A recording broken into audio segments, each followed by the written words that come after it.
Bueno, pues buenas tardes de nuevo. Retomamos el curso con la mesa redonda Interacción hispano-lusófona dentro de la geopolítica iberófona. Y para esta mesa, que teníamos muchas ganas de que se celebrase, pues contamos con dos personas de excepción, aparte con un currículum muy multidisciplinar y que bueno, se desenvuelven exitosamente en varios ámbitos. En primer lugar, tenemos al doctor Armesilla, con quien ya contamos en la Universidad Rey Juan Carlos, precisamente en un encuentro sobre leyenda negra y geopolítica española, en el que nos acompañó estaba por supuesto el doctor Ruiz, también el doctor Marcelo Gullo, autor de Madre Patria, y también estaba el politólogo conocido Hasél Paris. Y bueno, al doctor González también lo hemos tenido en la Universidad CEU San Pablo, y recientemente en la presentación le facilitamos una presentación de un libro que ha coordinado muy interesante, Iberia, Tierra de Fraternidad, en el Teatro del Liceo de Salamanca. Con esto voy a proceder a las presentaciones que, bueno, a pesar de su juventud, son dos personas con unas trayectorias muy dilatadas, pero bueno, vamos a dar algunas notas. El doctor Santiago Armesilla Condes, licenciado en Ciencias Políticas y de la Administración, doctor en Economía Política y Social, en ambos casos por la Universidad Complutense de Madrid, máster en Ciencias Políticas y de la Administración y también máster en Formación del Profesorado, y tiene una trayectoria académica muy vinculada con Hispanoamérica. Ha desarrollado actividades en universidades de Colombia, Perú, Brasil y Argentina, en donde tuvo una estancia. Es un autor prolífico. Sabemos que tiene un libro próximo sobre estas materias, que no sé si lo nombrará. Y bueno, además es una personalidad célebre en redes sociales donde acumula numerosos seguidores. Yo en las notas que configuramos para presentarle hace unos meses en la Rey Juan Carlos, hablamos de que tenía 50.000 seguidores en redes sociales. Hoy tiene prácticamente 60.000 suscriptores únicamente en YouTube. No sé yo si juntando todas las redes ya se acerca a los 100.000 suscriptores, pero bueno, realmente es notable que alguien que habla de geopolítica tenga un seguimiento tan masivo en las redes sociales. Incluso está impulsando en este momento un movimiento político de dimensión iberófona, que son las llamadas vanguardias, que no sé, bueno, si también hará alguna referencia. E igualmente interesante es el perfil del segundo de los disertantes, el doctor Pablo González Velasco. Es coordinador general del Trapecio, la primera plataforma mediática ibérica, licenciado en Economía por la Universidad Autónoma de Madrid, máster en Periodismo Económico y Comunicación por esta universidad, la Rey Juan Carlos, doctor en Antropología de Iberoamérica por la Universidad de Salamanca, con una tesis sobre el iberismo del antropólogo brasileño Gilberto Freire. Ha vivido 4 años en Brasil, está casado con una brasileña que está aquí presente y también la saludamos. Por lo tanto, Pablo González él es un hacedor de iberofonía. Es especialista en el iberismo desde una óptica interdisciplinar, con especial atención a los aspectos culturales y geopolíticos, autor del blog Estado Ibérico, Iberotropicalismo, Iberofonía, coordinador de varias obras, entre ellas la mencionada Iberia, Tierra de Fraternidad. Y bueno, también tiene una participación importante en redes sociales. Hace unas semanas ha iniciado en YouTube la interesante Escuela de Iberismo Metodológico, que les recomendamos también que si están interesados en estas cuestiones que las consulten. Y bueno, allí habla, y en general en su obra, de lusofonía, relaciones políticas España-Portugal, la situación de la raya, la historia del movimiento iberista y los elementos hispánicos que confluyeron en la formación de Brasil. Y ya con esto, pues damos la palabra en primer lugar al doctor González. Muchas gracias, Rafael. Muchas gracias a Ignacio, a los organizadores, al Ayuntamiento de Tarazona, señor embajador, Santiago. Hoy hemos venido a hablar de interacciones hispano-lusófonas dentro de la geopolítica iberófona. Y bueno, yo lo que puedo agregar, ¿no?, para ver cuál es el estado actual y qué tendencias tiene, es que podemos analizar estas interacciones desde 2 puntos de vista. Una, sobre el reconocimiento de esa realidad cultural, y otra como tendencia geopolítica diplomática. Como realidad cultural, yo lo analizo bajo mi concepción, ¿no?, que he llamado iberismo metodológico, que es el reconocimiento, por un lado, de un área cultural ibérica dentro de la península, pero también de un macro área cultural panibérica, donde existen otro tipo de influencias, otro tipo de raíces también a agregar, pero existe ese espacio. Ahora bien, dentro de ese macroárea cultural existen sí algunas diferencias. Yo diferencio una que es más lo que llamo de raíz barroca, que en algunos momentos hemos hablado o que pueden dialogar con conceptos como el de la modernidad alternativa, que también utiliza Santiago desde otros puntos de vista, que creo que sí que está en Iberoamérica, en Filipinas incluso, en Cabo Verde también, es decir, existe ese mestizaje profundo. Y después hay otras más de raíz institucional, más en el campo de, a lo mejor dentro del África continental, de Guinea Ecuatorial, de Angola, Mozambique, que es sin duda también relativamente profunda, e incluso los tipos de colonización que hubo de varios tipos, pero que fundamentalmente, más que términos de mestizajes, en términos de lengua, derecho, urbanismo, esas cuestiones. De todos modos, ese es como un planteamiento general. Lo que sí digo es que en términos actuales los planteamientos sí que hará falta crear una doctrina iberófona afrocentrada desde África, que nos indiquen exactamente cuáles son sus intereses y que ejerzan un liderazgo, porque desde la península realmente esto no puede salir adelante.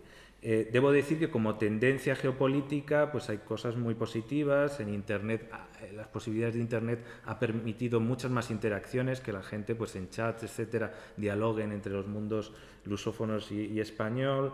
Bueno, el propio rey Felipe VI ha reconocido, ha pronunciado la palabra iberofonía y la ha expresado conceptualmente. Ha habido diferentes hitos, el propio Fridiano ha sido el que los ha ido recogiendo, ¿no?, en su libro. Y los ha formulado en gran medida.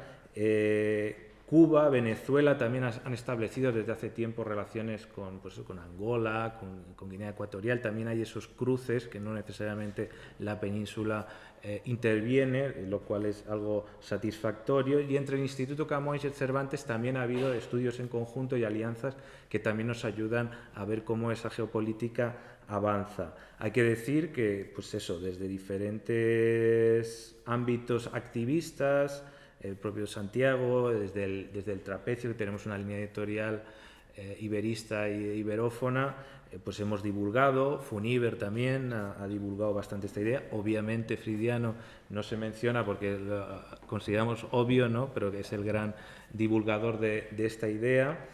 Y creo que bueno, en este marco es importante dialogar con ese mundo de hispanistas y de paniberistas para que se informen mejor de la realidad de la lusofonía.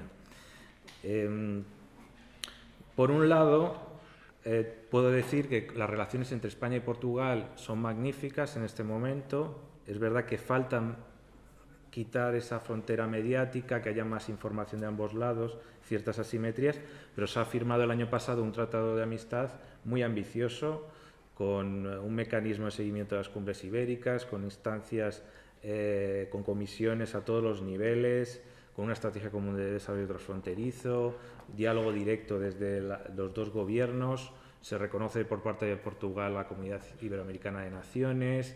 Se habla de ese entendimiento cultural y lingüístico. Es decir, que eso es un hito espectacular, y en el post-Brexit yo creo que se ha reforzado. Y hay que reconocer también al gobierno de Antonio Costa, que ha sido bastante ambicioso en ese ámbito, y por ese lado ha funcionado bien. También es verdad que ha coincidido en un momento en el que Brasil se ha aislado de Portugal y del mundo hispánico, porque pretendía el gobierno Bolsonaro establecer una agenda bilateral con los Estados Unidos, por aquello del tamaño de Brasil, pues quiere hablar de tú a tú, y durante mucho tiempo con Trump pues seguían una misma agenda ideológica. Después ha cambiado algunas cosas, y es verdad que ahora se abre una nueva esperanza en las próximas elecciones del 2 de octubre, porque realmente Brasil es esencial para unir todos esos mundos. Si Cabo Verde es estratégico, pero quizá le falta esa mayor fuerza o esas condiciones, Brasil también tiene un equivalente como diálogo, y en este caso sí que tiene una plataforma más sólida, aunque necesita mayor apoyo en general. De Brasil quiero hablar, incluso de lo que yo soy más especialista, de mi tesis, de Gilberto Freire, incluso de algunas de sus polémicas podía entrar, pero cabe decir que en los próximos años, en 2025, calculo que probablemente tengamos un nuevo ciclo de commodities en América Latina y vuelva otra vez la convergencia latinoamericana que está congelada. Entonces, por ahí hay una cierta perspectiva que también conecta con los BRICS. Pero bueno, entraré más tarde a eso. Creo que es importante, pensando en las palabras de López Obrador, que causaron una gran irritación en general, creo que hay algo en el fondo, que a mí me pareció que era algo absurdo como estaba planteado, pero sí que hay algo en el fondo interesante, que era decir, ¿de qué manera podemos relanzar las relaciones geopolíticas en el espacio iberoamericano e iberófono? Pues realmente tenemos que tener un relato compartido de mínimos. Yo estoy diciendo, no se puede decir solo en los discursos, tenemos un pasado en común y ya está. Hay que pactar y las partes incluso tienen que ceder. Y hay que, primero, claro, tener una aclaración ideológica, porque por medio está el tema de la leyenda negra y todo esto. Pero por lo menos hay que pactar entre todos los países a lo mejor un folio de interpretación común del pasado, que a lo mejor no podemos estar al 100% de acuerdo todos, un 90% todos cómodos, pero algo hay que hacer para relanzar las relaciones. En ese sentido, quizá esa idea de fondo de López Obrador tal vez no estaba tan equivocada, aunque tal y como lo planteó, y encima una persona que es española de los pies a la cabeza, no tenía ningún sentido. Pero mirándolo bien en el fondo, es decir, sí hace falta una aclaración, una puesta en común para relanzar, que en teoría era esa la finalidad que él planteaba. Entonces, ¿qué pasa? Al debatir, hay mucho debate hoy en día sobre pues, el pasado, y hay muchas cuestiones. No sé más o menos cuánto llevo, de 10 minutos o algo así. Sí, vale. 3 minutos. Vale. Y bueno, yo creo que sí que hay que plantear varias cosas. Incluso estando en Aragón también nos lleva a pensar varios debates que se establece, que hay en las redes sociales sobre el pasado, sobre los tipos de colonización, etcétera. Por ejemplo, yo creo que hay cosas que nosotros tenemos que plantear, como el paradigma intercultural, el mestizaje y todo esto, en términos positivos, sin negar que también incluso los mestizajes también tienen unas ciertas jerarquías y violencias, pero sin duda es mucho mejor que otro tipo de colonización mixófoba, como yo lo planteo. Pero sí que creo que a lo mejor las distinciones que se están haciendo en el ámbito teórico entre un modelo de feitorías griego, que después es anglosajón, y después el otro, el romano, que es el conquistador de tierras y el creador de civilización, yo creo que esa dicotomía, yo no, siendo cierta que tiene predominancias entre una y otra, yo creo que hay que superarlas, ¿no? De alguna manera, en el sentido de que, por ejemplo, Aragón tenía consulados del mar en todo el Mediterráneo. Esa vertiente mediterránea yo creo que hay que reivindicarla desde España, hay que reivindicarla más. Creo también, incluso todo este mudejarismo espectacular, transhistórico de Tarazona, pues también es una forma de hibridismo intercultural que se puede reivindicar también como un activo cultural para hacer geopolítica, y eso no significa renunciar a nada. Nosotros tenemos nuestros orientalismos internos, aunque hayan quedado como algo minoritario y atrás en el tiempo, pero esto se puede utilizar también para nuestro beneficio en la relación entre los pueblos. También pensar la triple reconquista, no solo una, sino la triple que hubo, también incluyendo Portugal, y también pensar en Ceuta. Ceuta era también una feitoría portuguesa, y tampoco vamos a mancillar la imagen o la memoria de Ceuta, por ejemplo. Entonces, en ese sentido, yo en esos debates me atendería más a criticar lo que hubo posteriormente, porque el crear rutas comerciales lo hacían todos los imperios. El portugués, pues sí, creó ese sistema de feitorías, y fue, por la verdad, que Yo creo que la creación de esas rutas comerciales en sí mismo, pues si no lo hacían los portugueses, lo hubiesen hecho otros, y crear esa primera globalización que se reivindica, pues creo que eso es algo positivo. Es después cuando podemos ver otras fases, cuando esas fechorías comienza el comercio transatlántico masivo de esclavos, ahí entran otros debates mucho más complejos y peliagudos, y por último es la manifestación quizá más perniciosa del colonialismo, que es cuando existe ya un capitalismo industrial que puede en las relaciones comerciales establecer relaciones de explotación más fuertes. El mercantilismo, aquí creo que es una etapa de transición, que inicialmente quizá no sea tan mala y al final creo que sí que deriva en ese tipo de capitalismo, y después está ese modelo de la Conferencia de Berlín, la Ilustración, el racismo científico, la reforma protestante con esa concepción de una autosuficiencia cultural que es racista y que excluye al resto. Y creo que por ahí podríamos plantear ese debate. Después, más adelante, quiero introducir cosas que introduce el mundo brasileño, que creo que es un gran mediador de estos mundos, y que creo que los descendientes de africanos, tanto en América Latina como en la propia África, creo que van a tener que tener el papel de liderar la iberofonía si queremos que se llegue adelante.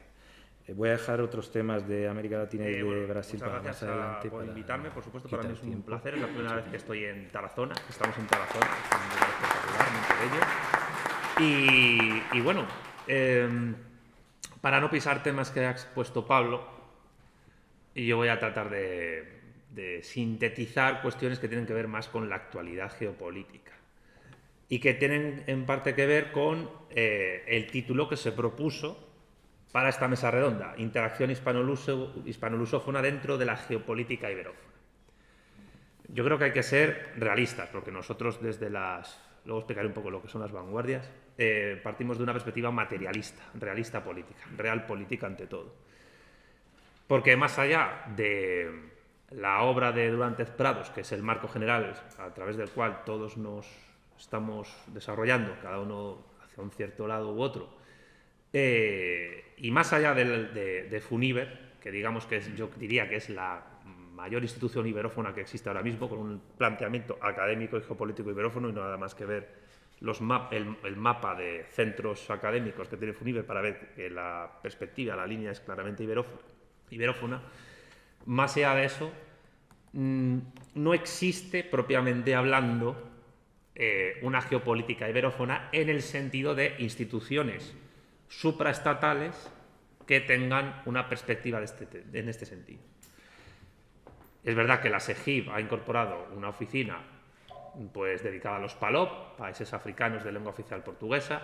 Es verdad que hay miembros en la CPLP, en la Comunidad de Países de Lengua Portuguesa, y en la Organización de Estados Iberoamericanos, que son comunes.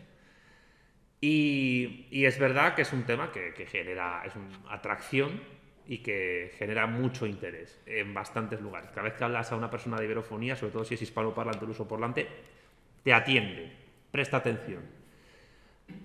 Pero, más allá de eso, todavía no hay una línea geopolítica por parte de muchos estados, más allá de los discursos del rey, que tenga una dirección iberófona clara. Y claro, ¿qué sería una línea iberófona clara en sentido geopolítico? Para ello, primero tendremos que definir qué es la geopolítica. Y la geopolítica no es otra cosa que una subrama de las ciencias políticas, mal llamadas ciencias políticas, porque no son una ciencia, lo cual no le quita racionalidad, de la politología, prefiero decir yo, y de las relaciones internacionales, dedicada a analizar cuestiones que tienen que ver con el poder de los estados. ¿El poder en qué sentido? Sobre todo territorial. Territorial, de gestión de un territorio, de los recursos de un territorio, de la demografía de ese territorio, es decir, de la población de ese territorio y lo diversa que es esa población. No hay un estado en el mundo cuya población, cuya cultura no sea diversa, todos lo tienen. Y al mismo tiempo que maneja un patrimonio histórico.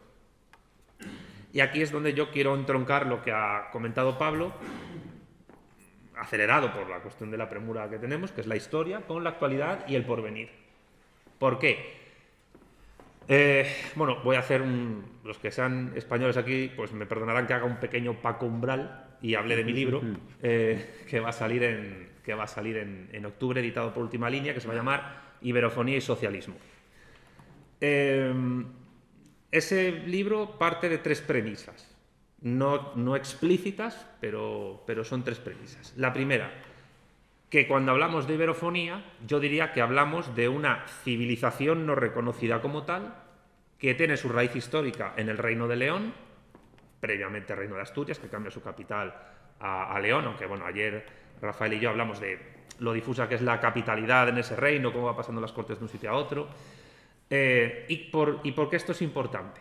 Porque tanto el Reino de Castilla, la Corona de Castilla después, como el Reino de Portucale, antes Condado de Castilla, Condado de Portucale, tienen su origen en el Reino de León.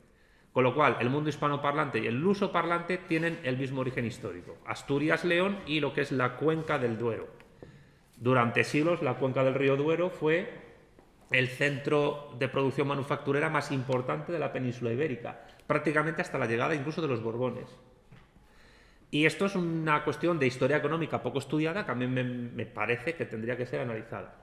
Entonces, y es importante este origen porque, lo comentábamos ayer Rafa y yo, el fundador de Oporto, la ciudad núcleo de lo que luego sería Portugal como Estado independiente, fue el noble asturiano Vimara Pérez. Un noble asturiano dedicado junto con Pelayo y otros a los inicios de la llamada Reconquista, y que fue el fundador de Oporto, y que además Guimaraes viene del nombre de Vimara Pérez, para que veamos el nexo común de estas 2 grandes naciones, que son la cuna, o la raíz, si se quiere, de esa civilización, que luego se expande por el mundo. Es cierto que a través de procesos que no se niega la violencia, pero además de violencia y conquista, hay comercio, hay procesos de aculturación y hay procesos claros de mestizaje, teniendo en cuenta la técnica y tecnología de cada época, y teniendo en cuenta también la estratificación de clases y la geopolítica propia de esos momentos. Y que tienen su punto de culminación histórica en el momento en que el Imperio portugués y el Imperio español con Felipe II se fusionan y el mare clausum que ya controlaban ambos desde el Tratado de Tordesillas permite que sea, como dice Duarte Prados, y yo estoy totalmente de acuerdo con él, la sociedad política de mayor extensión de la historia. Porque el mare clausum permitía controlar 4 océanos: el Pacífico, llamado lago español, el Índico, que me permito la licencia de llamarlo lago portugués, si se quiere, por lo menos hasta 1668, que es cuando neerlandeses e ingleses pues cercenan la hegemonía lusoparlante en el Índico, el Atlántico Sur y en gran medida también el Antártico. Esto es una cuestión fundamental, sobre todo para Argentina y Chile, y su lucha posterior a las independencias hispanoamericanas con Inglaterra para, digamos, el litigio territorial que hay con Inglaterra en la Antártida, y el litigio que hay con Malvinas y las Islas Sandwich del Sur. Y esta cuestión de que sea una civilización no reconocida como tal implica que definamos qué es una civilización. Yo en mi canal de YouTube tengo un vídeo donde pregunto qué es Occidente. Una palabra que mucha gente usa para hablar de una supuesta civilización que tiene su origen en Grecia, Roma y el judeocristianismo. Lo que ocurre es que de Grecia y Roma, del judeocristianismo, se desprenden culturas completamente opuestas y enfrentadas entre sí incluso a muerte.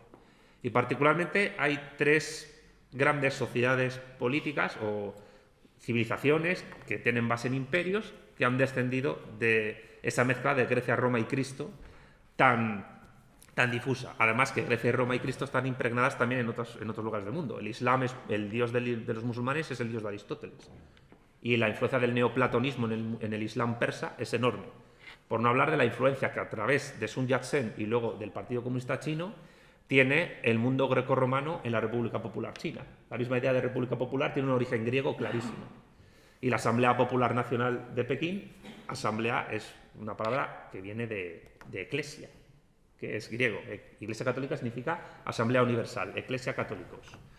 Para no enrollarme, el Imperio Británico, los imperios español y portugués y el Imperio Ruso, después Unión Soviética, serían las 3 grandes bifurcaciones, sin negar la importancia de otras, que se desprenden del mundo grecorromano y judeocristiano, pero que están enfrentadas entre sí porque tienen concepciones del mundo totalmente diferentes en base sobre todo a la religión. Y ha dicho Pablo acertadamente, que es una cosa que, bueno, yo lo he comentado con él porque estará en mi libro, lo que el Imperio Español y el portugués representan en ese periodo de transición que hay entre la Edad Media, el feudalismo y el capitalismo, tal y como lo conocemos ahora, desde finales del siglo XVIII, desde la primera revolución industrial, es un mundo que yo me atrevo a calificar, y en esto pues estoy en la línea, por ejemplo, de historiadores como Gonzalo Rodríguez, que es conocido aquí de algunos, de que el mundo iberófono, sobre todo en el periodo de transición entre el feudalismo y el capitalismo, o sea, lo que se conoce como mercantilismo, fue una modernidad alternativa a la que luego realmente acabó triunfando, que es la modernidad capitalista anglo-germánica protestante, impulsada primero por los británicos y segundo por Estados Unidos de Norteamérica. Yo prefiero decir Estados Unidos de Norteamérica porque los Estados Unidos de América, pues no voy a confundir un continente con una sola nación, ¿no? Por mucho que les pese a ellos. La cuestión es que esa modernidad alternativa que acaba derrotada, no fracasada, sino derrotada y balcanizada, tiene su último proceso de producción de naciones políticas soberanas en el último cuarto del siglo pasado, sobre todo a partir de la Revolución de los Claveles en Portugal y las independencias de la mayoría de los PALOP en África, con procesos revolucionarios muy concretos en Guinea-Bissau, Angola, Mozambique, etc. Pues bien, la cuestión es que yo creo que las tres cosas que podrían unir a esta civilización no reconocida como tal, que tiene una presencia en los 5 continentes y que organiza a 861 millones de personas en 30 unidades políticas independientes y que además comparten los 2 únicos grandes idiomas que son mutuamente comprensibles a grandes rasgos a escala universal, el español y el portugués, serían 3 cosas: a nivel de pasado, a nivel de presente y a nivel de futuro. A nivel de pasado es esta cuestión de analizar los vasos comunicantes de esa civilización que luego se entremezcla con lo africano y que luego se entremezcla con lo amerindio. Es decir, lo hispanoluso se entremezcla con estas 2 cosas a escala intercontinental y a una escala tremenda, con una diversidad espectacular y con una fuerte base en el mestizaje sexual, que es fundamental para entender esto, que no se da en el mundo anglosajón en absoluto. De ahí que haya una distinción entre los Five Eyes o 5 ojos, es decir, Reino Unido, Canadá, Australia, Nueva Zelanda y Estados Unidos de Norteamérica, más el resto de la Commonwealth, que son segundones y que son tratados como estados de segunda, de otra cosa porque no son blancos anglosajones protestantes. Y luego está el mundo ruso, que es más complejo incluso, con una base enorme en lo que es, voy a llamarlo la descentralización religiosa de los grandes patriarcas de la Iglesia Ortodoxa, que al mismo tiempo explica la nula construcción revolucionaria liberal tradicional que se ocurrió en Europa occidental a finales del siglo XVIII, principios del siglo XIX, una idea de nación que prima siempre la etnia sobre la nación política y que ha llevado pues, a experimentos muy particulares en la historia, como son el Imperio de los Zares y luego la Unión Soviética, más luego la Rusia actual. Pero este mundo iberófono tiene en común, primero, a nivel de pasado, esos vasos comunicantes que dan lugar a una civilización, es decir, a un conjunto de sociedades políticas con una raíz común, religiosa, filosófica, antropológica, económica y lingüística. En segundo lugar, una cuestión del presente, que yo creo que esto es fundamental. Yo diría que sería imposible articular un proyecto geopolítico de interacción hispano-lusa si no se defendiera en cada uno de los casos de estos estados soberanos la soberanía política y la integridad territorial de todos ellos. Y esto lo digo no solo por la cuestión en España de Cataluña, País Vasco, Galicia. Es que tú te vas a Argentina y a Chile y hay reivindicaciones indigenistas de separatismo mapuche que repercutirían muy negativamente en Argentina a la hora de poder recuperar las Malvinas. Y añado de paso que en esta articulación de proyecto geopolítico iberófono, una reivindicación de Gibraltar español, Malvinas argentinas, Esequibo venezolano, Belice guatemalteco sería fundamental. Ah, y Guantánamo cubano también. Es decir, esa soberanía política, bueno, si quieren tiro la casa por la ventana y que los mexicanos recuperen más de la mitad del territorio que les robaron, ¿no? Pero bueno, no me quiero meter en polémicas, aunque ya lo he dicho. Florida también. Sí, bueno, pues por supuesto. Pero la cuestión es que la integridad territorial de los estados es fundamental para poder tener un proyecto geopolítico soberano claro. Y en tercer lugar, y esto tiene que ver ya con el futuro, es entender esto que Marcelo Gullo llama umbral de poder geopolítico. ¿Qué es el umbral de poder? Durante el siglo XX, el proyecto geopolítico e ideológico llamado América Latina o Latinoamérica pudo tener algo de sentido, en tanto que era un proyecto opuesto sobre todo a Estados Unidos y a la hegemonía de Estados Unidos en lo que se llamaba su patio trasero, sobre todo después de la doctrina Monroe, ¿no? América para los americanos, que realmente sería América para los norteamericanos. Esa es realmente la traducción de la doctrina Monroe. Estados Unidos actualmente tiene unos más de 300 millones de habitantes. Es el tercer estado más poblado de la Tierra y el cuarto más extenso. Lo que se llama América Latina, que sería el conjunto de países que dentro del continente americano hablan lenguas romances, español, portugués y en menor medida francés. Desde una perspectiva izquierdista se incluye Haití como parte de Latinoamérica por el romanticismo de que fue la revolución de los esclavos contra la dominación francesa, aunque luego hay que decir que ese Estado independiente haitiano se convirtió en una tiranía que invadió varias veces la República Dominicana. Eso también es para estudiarlo.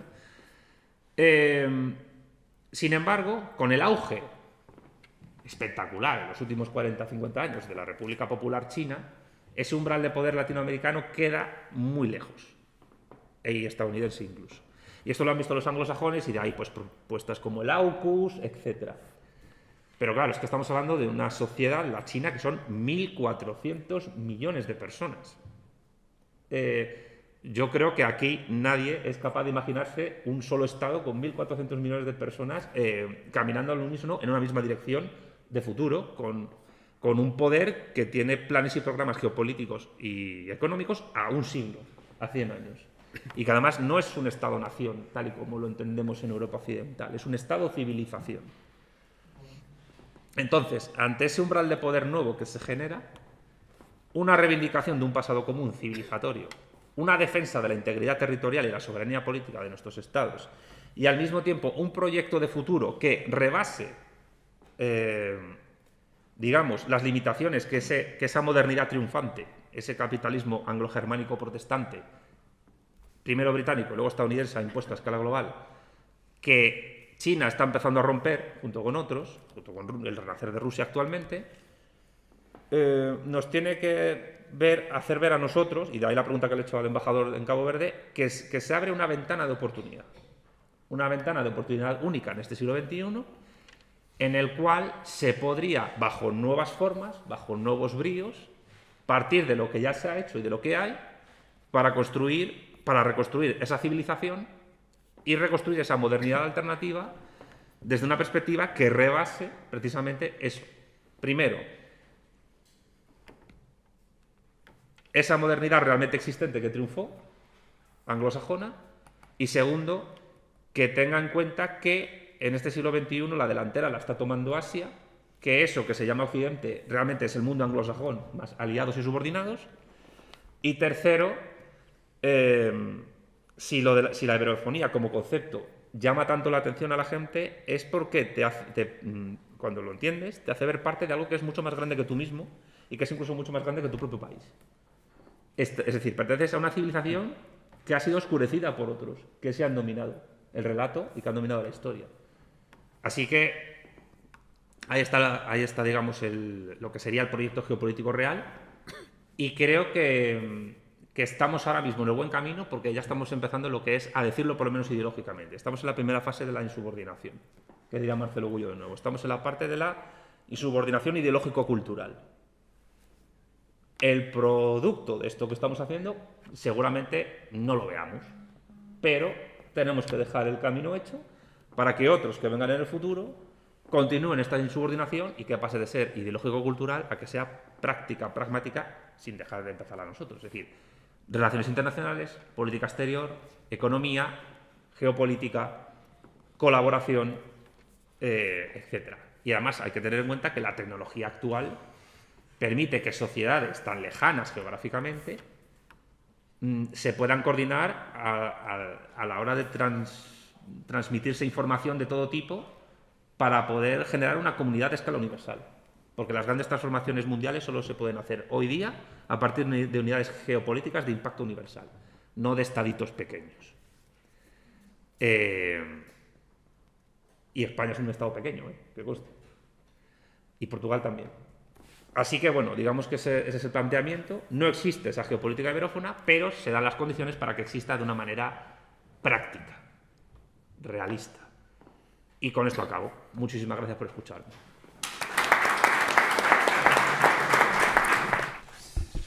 Sí, yo en la línea de Santiago me voy a centrar ahora en una parte más actual, especialmente de Brasil, que conozco en mayor profundidad. Y bueno, voy a comentar. Brasil son ahora mismo 212 millones de lusófonos, es decir, es la gran mayoría, ¿no? Dentro de poco, el 2 de octubre, va a ser la primera vuelta de las elecciones y bueno, yo creo que sí que se configura un enfrentamiento allí electoral entre lo que es el Brasil de raíz ibérica católica frente al Brasil evangélico pro-Trump. Lula, ¿no? Que va a ser Lula contra Bolsonaro. Lula realmente representa, él siempre ha sido católico y su vicepresidente es un católico de derecha, Geraldo Alckmin, y él siempre ha manifestado, ha tenido muy buenas relaciones con España en general, incluso con la élite económica española. Los brasileños tienen una idea de que tienen un tamaño suficiente para relacionarse con diferentes polos del mundo e intentar sacar la mejor tajada en todos los ámbitos. En Brasil también hay 15 millones de hispano-brasileños, es decir, que, y cuando digo hispano-brasileños digo descendientes de españoles. Aunque es verdad que como las culturas son tan compatibles, de abuelos a nietos se integran completamente, ¿no? Y hay que decir que dentro del ámbito del Itamaraty, ¿no? El Ministerio de Asuntos Exteriores de Brasil, que tiene tanta fama, aunque en los últimos años es verdad que no ha seguido la línea tradicional de Brasil, es decir, la línea de multipolaridad que siempre ha seguido, bueno, a lo mejor con el PT era como más incisiva, como un poco más, como dicen ellos, altiva y activa en el mundo, pero estos años ha mostrado su ausencia. Hay que decir que en Brasil, por ejemplo, Celso Amorim, que es como si fuera un Lavrov un poco más bondadoso del mundo, el gran ministro de Exteriores de Brasil, él sí que tiene la concepción clara de que Brasil no tiene la fuerza suficiente, no tiene ese mínimo umbral en sus palabras, diciendo las palabras de Gullo, para relacionarse con el mundo. Entonces, él siempre ha pensado que tiene que estar liderando América Latina, tejer una buena relación con Argentina y también con los países ibéricos. Por ejemplo, Gilberto Freire, entre otros autores, tengo aquí mi tesis, quien esté interesado, tengo algunos ejemplares, hablaba de Brasil como China tropical. Esto lo hablaba en los años 60-70 en el sentido de que sea un país importante en el mundo, ¿no? Entronca con estas ideas, no es exactamente la iberofonía, aunque él la expresaba la iberofonía como una civilización hispano-tropical, el sentido de hispano-tropical, de ibérico, de ibero-tropical, ¿no? Y debo decir más, en la Constitución de Brasil está la integración en una comunidad de naciones latinoamericanas, eso está en la Constitución, aunque la derecha esto no lo asume, es solo la izquierda. Esto ocurre también en otros países latinoamericanos. El latinoamericanismo, América Latina, no sabemos bien lo defectuoso que es este término y las limitaciones que tiene, pero en el fondo también hay una voluntad, vamos a decir, paniberista o hispánica o hispanoamericanista, ¿no? Hay que decir que tiene sus dificultades, ¿no? Porque América Latina, por un lado, muchas veces aquí se utiliza como un eufemismo para hablar de Hispanoamérica, después el término excluye Iberia en general y por otro lado también, pues eso, muchas veces hay parte de los brasileños que ni siquiera se engloban dentro de esto que es lo latino, ¿no? La izquierda más en ese sentido. Ahora mismo hay una parálisis en los organismos latinoamericanos como la CELAC, que Brasil se ha salido.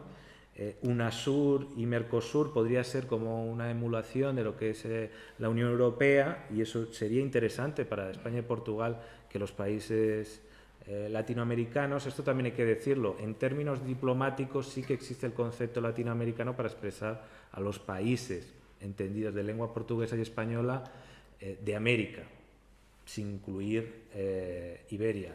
Porque si dices iberoamericanos estás incluyendo también a Iberia, hay que dejarlo claro. ¿Qué más? Sí, existe, hablando del Atlántico Sur, existe un foro de cooperación que se llama Zona de Paz y Cooperación del Atlántico Sur desde 1986, porque yo creo que hay que también enfocarnos concretamente al Atlántico Sur, ¿no? Estábamos mucho en el Atlántico Norte y habría que hacer algún tipo de transición hacia el sur. ¿Qué más? Sí, Celso Amorín, este ministro que tiene tanta ascendencia dentro del Partido de los Trabajadores y que la va a tener en las próximas elecciones, si se supera ese tipo de acciones de Capitolio que va a intentar Bolsonaro, que vamos a tener que estar muy atentos para que esté estable Brasil dentro de su democracia. Y él sí que se mostró favorable a una reunión de la CPLP con la Comunidad Iberoamericana. Esto está grabado, yo lo he oído en una intervención, estaba también Pilar del Río, la viuda de Saramago, y lo dijo, una primera reunión y ver qué ocurre, él lo dijo, aunque sí que manifestó unas ciertas reticencias que no introduzcan agendas de la OTAN en ese espacio. Y también hay que decirlo, dentro de la CPLP tienen buenas relaciones con Rusia, porque entre otras cosas en las independencias recibieron mucho asesoramiento técnico y militar para hacerlas posibles, ¿no? Bueno, simplemente remarcar que Iberia no se puede permitir, España y Portugal no se puede permitir saltos en el vacío, pero creo que la geopolítica se puede diversificar y en ese sentido yo creo que África tiene que ser un elemento fundamental. Creo que también la geopolítica ibérica tiene también una pérdida de visión del Oriente, priorizando siempre Occidente, sabiendo que estos son términos muy ideológicos, y creo que la península ibérica, como está en un mundo también de interconexiones, un hub internacional, creo que tenemos que prestar mucha atención al Mediterráneo, al Oriente también lejano y también al Atlántico Sur. Bueno, pues vamos a empezar ahora con un debate, un diálogo acerca de las ideas que se han lanzado, ¿no? y de otras cuestiones. Primero, si me permiten, para aclarar, en las intervenciones de los dos disertantes ha flotado, se ha mencionado en 4 o 5 ocasiones, a veces como Freudiano, a veces como Durantes Prados. La mayoría de ustedes le conocen, pero puede haber gente que no. Se referían al doctor Freudiano Álvaro Durantes Prados, que estará mañana con nosotros como conferenciante, quien desde los años 90 es el principal impulsor, tanto desde el punto de vista teórico y universitario como práctico e institucional, del concepto del espacio de la iberofonía. Él estuvo trabajando 12 años en la Casa del Rey de España y ahora está, también creo que conviene aclararlo, cuando el doctor Armesilla se ha referido a FUNIBER, se refería a la Fundación Universitaria Iberoamericana, FUNIBER, en la que el doctor Durantes está ejerciendo actualmente como director de Relaciones Institucionales. Y en este caso yo soy director de comunicación de esa fundación. Y aprovecho la mención que ha hecho Santiago, pues para también trasladar agradecimiento a todos los intervinientes en este curso de verano, los que ahora mismo nos acompañan, los que nos han antecedido, el señor embajador, y también nos lo han puesto fácil para trasladar algo que entendemos que es importante, que es encomiar la labor que el doctor Ruiz Rodríguez, director de este curso, hace en pro de la investigación, del conocimiento y de la defensa del legado hispánico, tanto en la Universidad Rey Juan Carlos como en las numerosas publicaciones y conferencias que da en otros ámbitos. Le agradezco a Santiago que me haya facilitado estas menciones que son del todo necesarias. Y ya empezamos con el debate entre los dos y pues en atención a la conferencia que nos ha antecedido, el señor embajador de Cabo Verde. Me gustaría preguntarles por un tema que creo que ha salido poco en sus intervenciones, aunque el doctor González sí que ha hecho una mención sobre África, ha dicho que es un elemento fundamental. Me gustaría preguntarles cuál es el papel de África, cuáles son las posibilidades en este espacio de la iberofonía, y empezamos con el doctor Armesilla.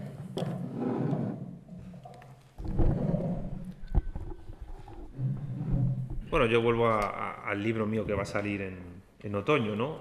Al final del libro hago una especie como de no sé si llamarlo reparto, de estratificación de áreas geopolíticas de influencia dentro de lo que es la iberofonía, que para mí serían las siguientes. Bueno, Brasil constituiría una región en sí misma por sus dimensiones y por su población. México también, serían los dos únicos estados que en sí mismos serían una región por sí sola.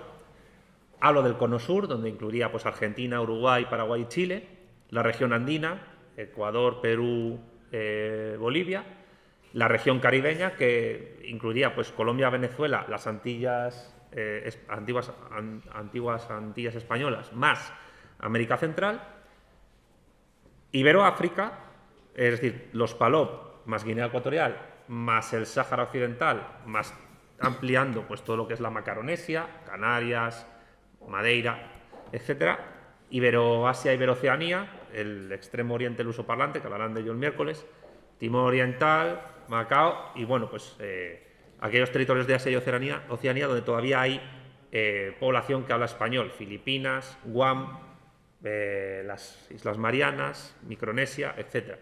Más, por último, la península ibérica, España, Portugal e incluso Andorra. Iberoáfrica yo creo que sería un lugar fundamental porque hoy día es un continente donde se está desarrollando una batalla geopolítica tremenda entre Estados Unidos, China y Rusia por la conquista de espacios, por la construcción de infraestructuras, por la influencia geopolítica en la misma. Ahí está también Francia intentando no perder su presencia en el territorio, sobre todo en el Sahel y en África Central. Porque, bueno, ya dijo Macron hace pocos años que él planteaba que el francés fuera el idioma del siglo XXI, la verdadera alternativa al inglés. Lo que pasa con Francia, a mi juicio, es que siempre ha tenido unas grandes pretensiones imperiales que nunca ha llegado a cumplir. En este sentido, yo creo que los anglosajones han sido bastante más inteligentes que los franceses. Lo que tienen los franceses es que se venden muy bien y tienen muy buena diplomacia, pero a efectos prácticos su imperio nunca ha generado mucha civilización, que digamos, ¿no? La prueba es el norte de África, donde lo islámico árabe tiene mucha más presencia que lo francés. Marruecos, Argelia, Túnez, Mauritania, etc. Pues bien, yo diría que la parte iberoafricana de la iberofonía tendría un papel fundamental porque podría ser el enganche de arrastre a todo el resto del continente africano a esa modernidad alternativa que se puede reestructurar y a su forma de entender el desarrollo, la integración, la economía, los mercados, la generación de riqueza, pero también la representación política, etc. Con lo cual sería un nuevo actor en el continente africano, esta iberofonía, si se articula bien, si hay una geopolítica clara. Y de ahí que países como Cabo Verde, Angola, Santo Tomé y Príncipe, Angola arrastraría a Mozambique, pero también Guinea Ecuatorial, que es un estado muy pequeño, pero que tiene una presencia muy importante en un lugar muy geoestratégico, que es la parte más oriental del Golfo de Guinea, que abarca prácticamente toda la costa africana, que está por debajo del Sahel. Pues, como digo, sería un factor de arrastre geopolítico a un continente, el iberoamericano, América Central y América del Sur, donde la presencia africana a nivel cultural es enorme también. Y por eso yo diría que la iberofonía es el factor de enganche entre Iberoamérica y África. Porque el corazón, el sístole y el diástole de esta iberofonía está en Iberoamérica y está en África. No está ni en España ni en Portugal. Si alguien pretende, lo digo pues pensando en los que se llaman ahora hispanistas, que se vaya a recuperar al imperio español o al imperio portugués, pues esta gente está completamente desnortada y fuera de la realidad y de la historia. Eso no va a volver. El centro a nivel demográfico, a nivel de recursos y a nivel de población de esto está entre América y África. Y claro, la cuestión es que habiendo estados soberanos ahora en África desde el último cuarto del siglo XX, esta posibilidad es mucho mayor porque la forma de enganche de estos estados al resto del concierto internacional, de las relaciones internacionales, es muy reciente y yo diría que ahora mismo está empezando a madurar cuando quieren participar y entrar en proyectos digamos, universales que les permitan a ellos tener un lugar, algo que decir. De ahí que los países africanos estén cada vez más abiertos a inversiones chinas, pero también a presencia estadounidense, incluso presencia rusa. Ahora mismo en Mali, antigua colonia francesa, pues la presencia rusa es enorme. Se han visto incluso en Bamako manifestaciones con fotos de Putin y con la bandera rusa, e incluso expulsiones de delegaciones diplomáticas francesas. Hubo incluso polémica porque hubo tropas del ejército de Costa de Marfil, también antigua colonia francesa, que fueron a Mali a intentar un golpe de Estado. Esto es de la semana pasada, algo que es muy fuerte. Claro, ahí se ve el intento de Francia de no perder su papel de hegemón en África. Pero claro, aquí estamos hablando de un proyecto que trasciende, yo creo, las limitaciones geográficas de los continentes, y que permite a los estados de esos continentes, sin negar su presencia en ellos, pues ser desbordados y entrar en la universalidad.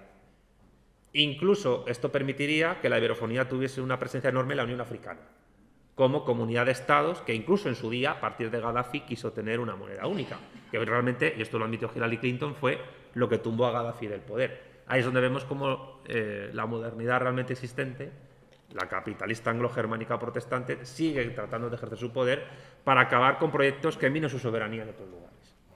Así que yo diría que sí, aunque no lo he dicho, en el libro lo explicaré, África es la otra parte del centro, o como diría Íñigo Rejón, del núcleo irradiador de lo que es la iberofonía. Yo por mi parte ya he contestado. Ahora le cedo la palabra a Pablo.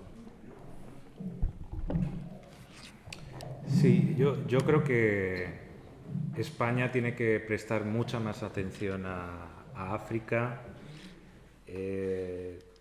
Hay algunos planes estratégicos dentro del Ministerio de Exteriores, pero realmente hace falta que todo el mundo, incluso también en el ámbito mediático, prestemos más atención.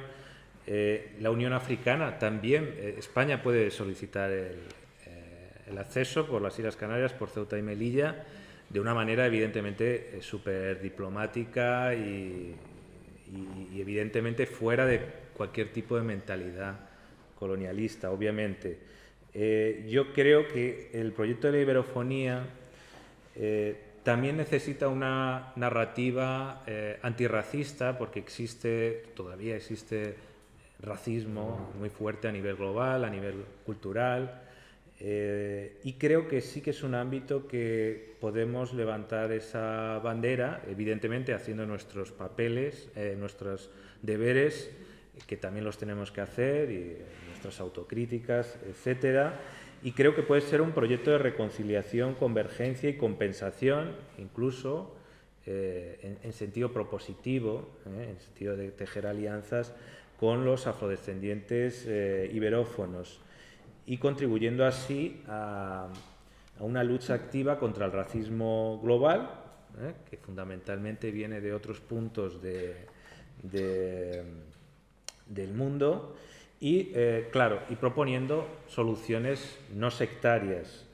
Lo que se conoce hoy en día como el concepto afrolatino, que existen muchas agrupaciones en América Latina, pero que también hacen una labor de puente para África, entre Iberoamérica y África, creo que puede ser algo muy positivo. Ahora bien, eso tiene que ser planteado desde una interculturalidad, porque ahora hay una predominancia ideológica que viene desde las universidades anglosajonas fundamentalmente, que es esto del identitarismo, ¿no? Y esto, pues, bueno, evidentemente en América Latina no tiene ningún sentido por esa realidad matriz barroca que he dicho, pero genera mucha distorsión, ¿no? Y enfrentamiento. Y en Estados Unidos lo estamos viendo. Es decir, el reconocimiento del otro, el papel del liderazgo que tienen ahora los africanos, tiene que estar ahí, predominante, para que no haya ningún tipo de duda, pero también creo que es importante que tenga esa narrativa antirracista la iberofonía, para realmente que se vea que nuestra finalidad es crear pues ese humanismo universalista que ha planteado siempre como idea de fondo el catolicismo ibérico y tantas otras pensamientos dentro del marco de la iberofonía de diferentes raíces ideológicas. Si puedo añadir una cosa en un minuto, nosotros en la Asociación Vanguardia Española defendemos que España sea miembro observador de la Unión Africana. Podemos tener voz pero no voto, evidentemente, pero creo que sería algo muy importante que, teniendo plazas de soberanía en África, que son territorio español, no son colonias, es decir, los canarios, los ceutíes y los melillenses son tan españoles como nosotros, no son ciudadanos de segunda, pues tengamos también en cuenta que España es una nación, continentalmente hablando, bicontinental, euroafricana, y que estar en la Unión Africana como miembro observador creo que se podría diplomáticamente, por lo menos, analizar como posibilidad.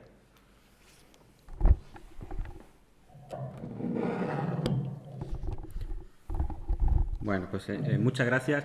En la intervención inicial, el doctor Armesilla ha presentado lo que él entiende y lo que va a defender en su próxima obra como la civilización iberófona, o al menos a mí eso me ha parecido, como una civilización que es contrapuesta y excluyente con una civilización occidental que él afirma que realmente no existe.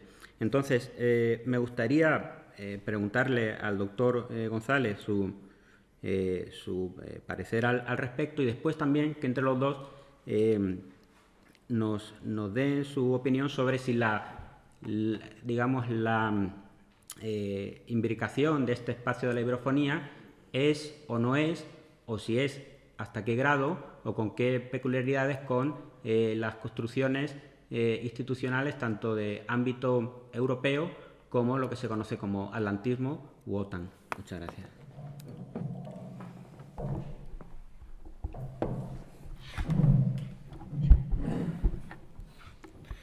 Sí, no, yo fundamentalmente la crítica que hace al occidentalismo Santiago la comparto. A veces yo tengo un argumentario un poco diferente, pero en el fondo la comparto, aunque debo decir que de alguna manera España sí que, la península ibérica sí que con sus singularidades también forma parte de ese espacio y recibimos una influencia brutal de ese espacio llamado Occidente, que es,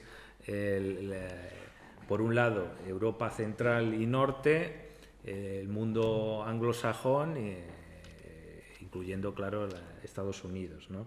Pues lo recibimos continuamente a través de Netflix, a través de Hollywood, pues todo eso, y no quiere decir que todo lo que venga de ahí sea pura basura. Bueno, lo consumimos, lo reproducimos y ya está. Pero sí que nosotros tenemos otro tipo de influencias y otro tipo de perspectivas que creo que debemos cultivar, aunque recibamos influencias, y es bueno que las diferentes culturas reciben influencias. Si se quedan cerradas y estancadas, mueren. Realmente el propio vocación de mestizaje del catolicismo necesita estar en contacto con otras culturas. Y en ese sentido, pues bueno, formamos parte de Europa, también hemos recibido influencias.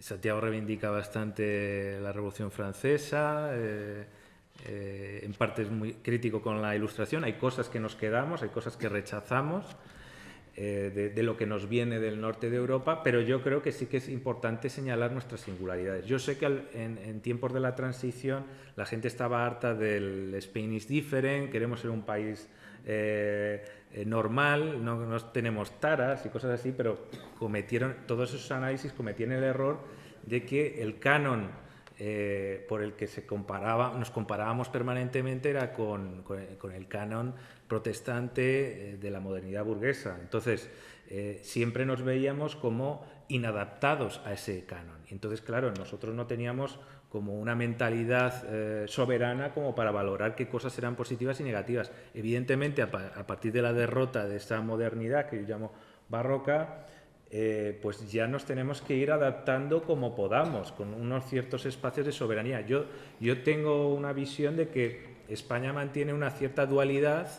y bueno, y vamos avanzando con eso, entre nuestras singularidades y orientalidades domésticas, ese mundo de entre Iberoamérica y el Mediterráneo, y también una influencia europea que en parte, por ejemplo, en las relaciones con Portugal sí que ha beneficiado a la hora de crear una cooperación transfronteriza y un mayor diálogo, pero que en otras partes hemos visto que los países del sur pues se han visto afectados por las políticas del norte. Y hoy en día, con la crisis de Ucrania, creo que se crea precisamente el marco adecuado, quizá para recuperar parte de ese Spanish Different en términos positivos, no para un excepcionalismo positivo, sino porque realmente estamos en mitad de varios mundos, especialmente el Mediterráneo, y pertenecemos a él, y tenemos capacidad para relacionarnos y mediar entre diferentes civilizaciones en el mundo, y sería la hora también para estrechar lazos con todos aquellos que compartimos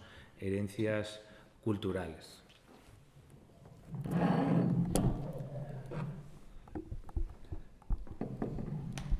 Bueno, yo añado lo siguiente. El padre del término Occidente es Martín Lutero, debido a una mala traducción del arameo al alemán de la Biblia, donde afirmaba en los evangelios que los Reyes Magos venían de Oriente hacia Occidente, que identificaba con Jerusalén. Pero realmente la palabra no era Oriente, era el amanecer. Sin embargo, desde la perspectiva del protestantismo alemán, esta idea de Oriente y de Occidente tuvo unas connotaciones ideológicas muy fuertes, que acabaron incluso interpretando Jerusalén como parte de Occidente. Y de hecho, la creación del Estado de Israel, particularmente por judíos de origen askenazi, germánico, tiene esa orientación, en el sionismo sobre todo. ¿Con esto qué quiero decir? Quiero decir que una cosa es la idea de Occidente como idea de supuesta civilización, que está controlada y hegemonizada por el mundo protestante, y particularmente el anglo-germánico, el anglosajón, y otra cosa son los elementos que Grecia, Roma y el judeocristianismo han logrado diseminar por el resto del mundo. He puesto el ejemplo del Islam antes. La idea de Dios del Islam es la idea del Dios acto puro, motor inmóvil de Aristóteles. Y el aristotelismo tiene una gran influencia en el mundo islámico y en su filosofía. No hay más que leer a Averroes, a Avicena o a Ibn Khaldun. El monoteísmo abrahámico también ha llegado incluso a impactar en regiones del mundo donde las religiones han sido dármicas. El ejemplo más claro para mí es el monoteísmo Sikh, que es, digamos, entre comillas, un sincretismo entre Islam e hinduismo. No son ni musulmanes ni son hindúes. Pero ese monoteísmo bebe del mundo judeocristiano a través del Islam. El Islam, asimismo, lo genera Mahoma a través de dos influencias cristianas heréticas, arrianas y nestorianas, que, entre otras cosas, negaban la divinidad de Cristo. Aunque en el Corán Jesús es más veces nombrado que Mahoma y se le llama el ungido de Dios. E incluso en la escatología islámica, el fin de los tiempos vendrá después de una gran lucha entre los fieles, musulmanes y el resto, donde vendrá Cristo por segunda vez, romperá la cruz e instaurará el Islam. No vendrá Mahoma, vendrá Cristo, curiosamente. O sea que fijémonos hasta qué punto Jesús es importante en el Islam, como religión derivada en el fondo de herejías cristianas en las fronteras del cristianismo marginal de África y de Asia y de la península arábiga. La influencia a través del marxismo-leninismo en China y en otros países como Vietnam, Corea del Norte, etcétera, del mundo grecorromano es enorme. Porque Marx, nos guste o no, es un filósofo puramente grecorromano y puramente judeocristiano. Aunque escribiera un libro muy crítico con el judaísmo llamado La cuestión judía, por cierto. Pero yo creo que ideológicamente y filosóficamente hay que separar lo que es lo grecorromano judeocristiano de la idea de Occidente, que tiene una perspectiva ideológica geopolítica muy clara, que es asegurar la hegemonía del capitalismo anglosajón en el mundo, y particularmente hoy día de Estados Unidos. Por eso, la construcción de un mundo, de una alternativa geopolítica iberófona, sería contraria a esos intereses atlantistas, que en el fondo son occidentales, anglosajones, que se manejan desde la OTAN. ¿Por qué? Porque la OTAN no es más que una institución imperial de Estados Unidos. Y al mismo tiempo la Unión Europea es una institución imperial de Alemania subordinada y vigilada por Estados Unidos. ¿Por qué? Porque Alemania es la gran potencia económica de Europa continental, pero es un enano militar que no tiene el potencial nuclear que tiene Francia ni Inglaterra. Pero, y aparte que las bases militares más importantes de Estados Unidos están en territorio alemán. A algunos les sonará Ramstein por el grupo, pues Ramstein es la base militar estadounidense más grande en territorio fuera de Estados Unidos. Por tanto, si Gaddafi, que lideraba Libia cuando Libia era el país africano con el mayor índice de desarrollo humano, que Libia además producía 1,2 millones de barriles de petróleo al año, lo cual es una barbaridad en un país que entonces tenía poco más de 6 millones de habitantes, y que se le tiró, como ha dicho Hillary Clinton y que aparece en Wikileaks, porque pretendía generar una Unión Africana con una moneda única, pues imaginemos lo que podría hacer con un proyecto iberófono el mundo anglosajón y el mundo estadounidense. ¿Qué quiero decir con esto? Quiero decir que cualquier alternativa geopolítica contraria a esa hegemonía anglosajona, y da igual la ideología que siga esa alternativa, va a tratar de ser derribada y va a tratar de ser cercenada antes de que empiece. Esta mañana lo decía un alto cargo del ejército estadounidense. Es muy peligroso que haya 30 millones de hispanoparlantes viendo Russia Today. No porque Russia Today sea santo de mi devoción como medio, sino que es el hecho de que 30 millones de hispanoparlantes estén viendo información alternativa a la que se maneja desde Estados Unidos, desde canales que emiten en español. CNN en español, Univision, etc. Creo que tenemos que darnos cuenta de esto.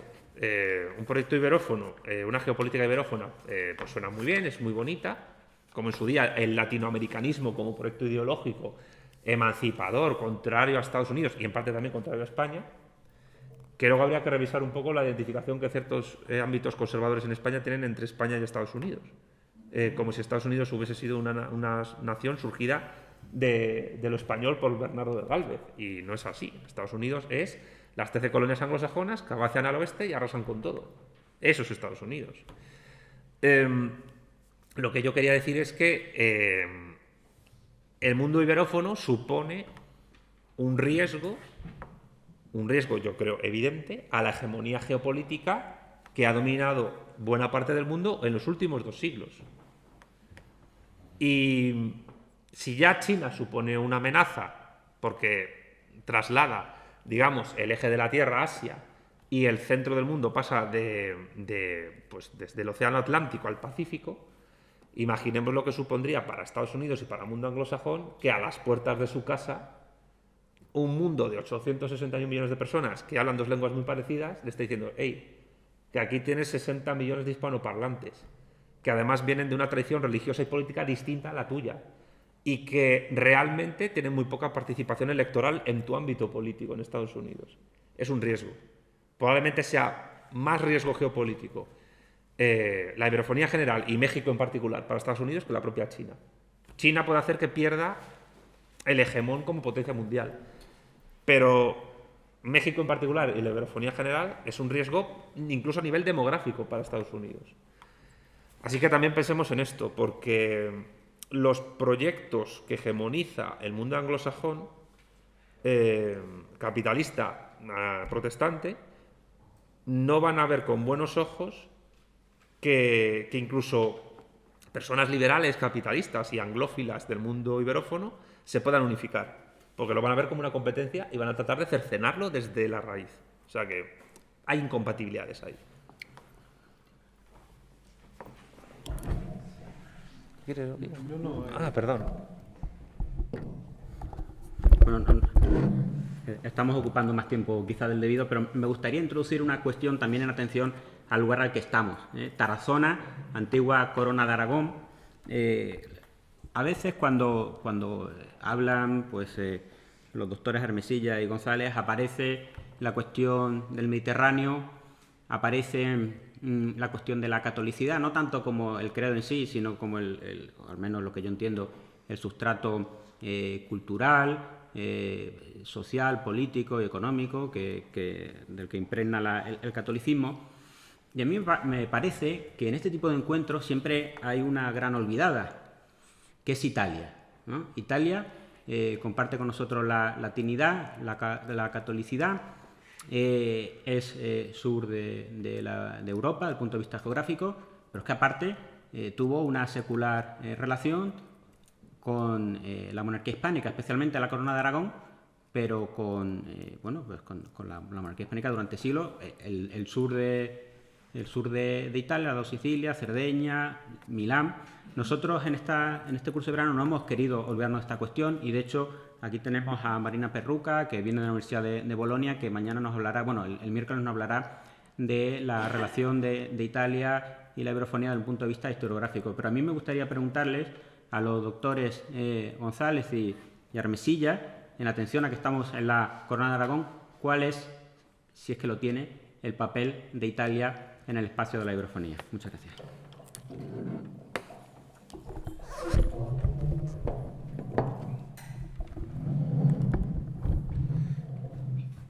Bueno, yo creo recordar, dentro de las concepciones de Fridiano Álvaro Durantes Prados, que otorga un cierto papel, no de primera línea, pero un cierto papel a Italia, ¿no? En el mapa, el famoso mapa...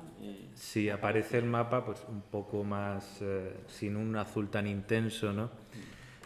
Yo creo que sí, que puede jugar un papel, porque el elemento problemático en este caso sería Francia, ¿no? Que sería el debate aquel de la Unión Latina, que es una institución que ya está congelada y quería, claro, de forma tramposa, pues liderar la iberofonía desde París, y eso sería totalmente absurdo, ¿no?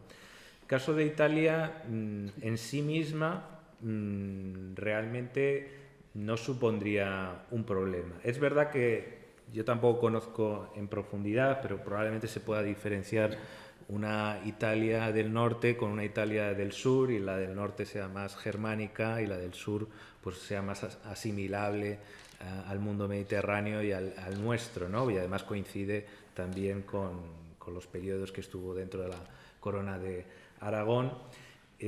Yo no tendría problemas si se llega a acuerdos y se suma a este mundo, y evidentemente en la posición relativa que le toque, porque como hemos dicho, el liderazgo no tiene que estar en Europa, no tiene que ser la iberofonía no puede ser eurocentrista, en todo caso tendría que ser afrocentrista, y en ese sentido sí está de acuerdo con esa concepción geopolítica, pero muchas cosas tendrían que cambiar allí para que acabara así, pero ojalá que así lo fuera, no tendría mayor problema. Yo creo que somos países relativamente parecidos y hermanos.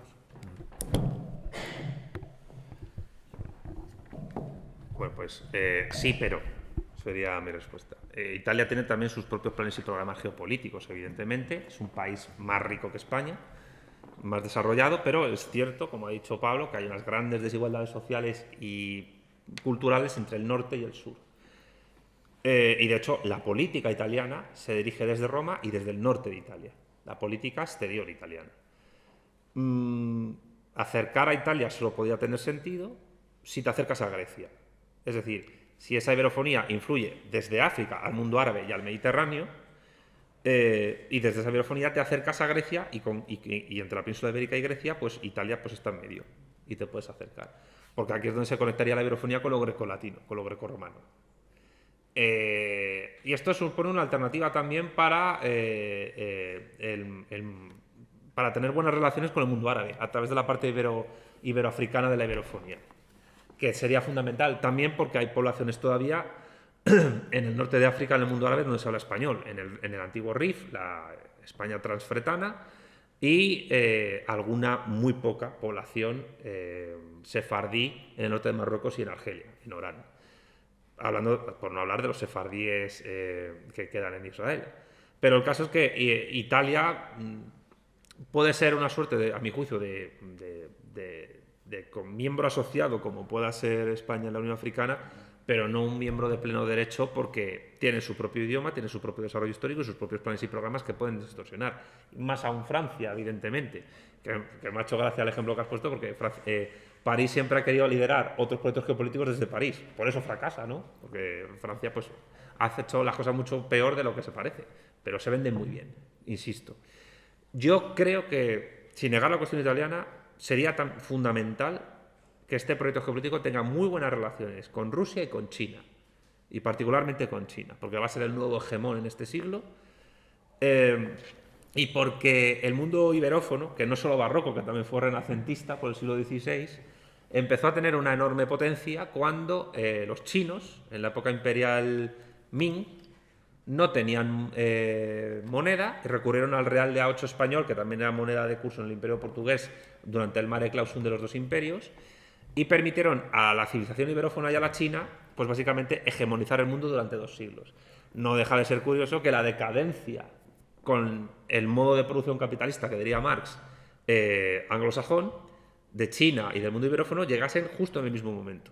Es decir, a partir del primer tercio del siglo XIX. Lo que los chinos conocen como el siglo de la humillación, que trajo 2 guerras del opio, la rebelión de Xinhai, la rebelión de los Boxers, hasta que se culmina ese siglo con la proclamación de la República Popular en 1949, pues parafraseando, yo diría que nosotros llevamos 2 siglos de humillación. Lo que pasa es que los chinos están unidos y nosotros no. Es la única diferencia. Pero una pinza con los chinos recuperando aquello que fue el siglo XVI sería fundamental para todo esto. Ellos tienen su franja de la ruta, ellos tienen su nueva ruta de la seda, nosotros recuperemos una nueva ruta de la plata oceánica que nos permita pues coordinarnos frente a ese mundo que nos subordinó. Los